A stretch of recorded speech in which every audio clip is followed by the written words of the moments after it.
I think if I'm going to be totally honest, I think at a certain point I didn't want to make him proud. Instead, I didn't want him to feel bad. Because I think in a way, given how much he valued his own success and didn't achieve as much of it as he felt like he could have, if he had seen too much success, it almost might have been difficult.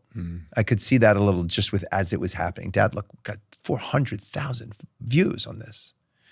I could just feel like he was torn. He loved me. He wanted me to be successful, but it was in his medium. It wasn't athletics. Right. It was like his thing. I was achieving what his father had achieved and had skipped over him. So in a way I'm almost, and this, usually you hear, oh, I wish they had lived longer. I wish they'd seen it all. In a way, I kind of am glad he hasn't, because I don't know if he would have felt good about it or if he would have really hurt him. And again, I love the fact that you're also cognizant of the struggles that he went through and why he may have thought that way, because the idea of a parent feeling somewhat challenged by their child's success almost seems contradictory, right? Yeah. As parents ourselves who have our own traumas, obviously, but have had the tools to unpack them, there's nothing we want more than for our children to become more successful than us, right? Yeah, but I think for him, he knew that we were built different, and I reminded him a lot of his father. He would joke with me about my work ethic, how I was always working, work, and he would joke like, "Oh, it's all work with you." And he was like sandwiched between